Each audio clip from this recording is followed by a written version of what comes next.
The Pages tab is where you'll set up the various pages that appear in your site's menu. There's a few built-in pages and we'll cover those first. The first of those being the blog page. If you edit the blog page and turn its visibility to published and update that page, you will notice that on your website's front end, you will have a new tab called Blog. This behaves like a web blog. You can add blog posts with featured images to blog about your various artwork adventures. The next page we're going to look at is the page called Contact. If you edit the Contact page and turn on its visibility by setting the published, you can add an email. I'll just put test@test.com and an optional phone number. Whenever anyone fills out your contact page, the information they provide will be sent to your contact address. I'm going to go ahead and say Update Page. Let's go look at the public-facing website. And notice now when I come to my contact page, there's a built-in web form that your website visitors can fill out to get in touch with you. Next, let's go ahead and look at the page called About. The About page is very important. The About page will help in search engines and able to find your website when people search for your specific name.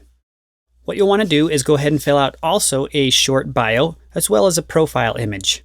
The short bio we use specifically when we feature you on our featured artists page. You can fill out a statement, a biography, a resume or CV, and also any custom content you choose. By turning on and off specific sections, you can choose whether or not to display a specific section on your About page. I'm going to enable them all and click Update Page. Let's go ahead and look at this page on the front end. Click on About, and we'll automatically generate an About page with your bio statement, your profile picture, and any other information that you provide. Finally, you have a Terms and Conditions page. This Terms and Conditions page, you can add any specific conditions that belong to your specific website, such as artwork policies, copyright policies, and things of that nature. If you wish to add a custom page, you can just go ahead and click the Add New Page option at the upper right.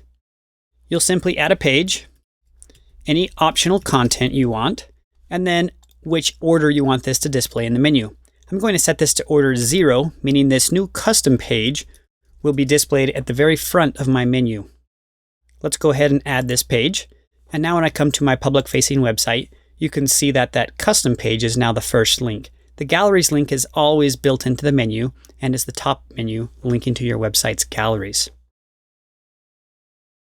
On custom pages, there's a built-in WYSIWYG editor that you can use to edit any of the content. Let's go back to this custom page and select Edit. Notice I can add paragraphs and any other content inside of the editor. You can simply select specific words, make them bold. You can use italics and other features directly inside of this WYSIWYG editor to add various styles to your page. Should you wish to add images, you can select the Image button located in the toolbar. And you can either provide a URL if that image already exists on the internet, or you can click the Browse Server button in order to browse images that you have already uploaded to your specific website. I'm going to go ahead and select this image and hit OK. Notice that image is now inserted into my website. I can now update that page, and now if I view that content page, you can see the image is now displayed. You can also add blog posts. Simply head to the blog post subsection underneath the pages and click Add New Blog Post. They work in a very similar fashion to pages, the only exception being they don't appear in the main menu, they appear underneath the blog main link. You can add a post name. An excerpt is an optional description that's maximized to 250 characters. It's sort of like a summary of the post, and then the post content will appear down here. Notice with blog posts, you can optionally set a featured image. You must first upload the featured image before adding it as a featured image in your blog post. Once you've uploaded the image, you can just select the Set Featured Image and choose a specific image you want to be the featured image. Let's go ahead and publish this blog post.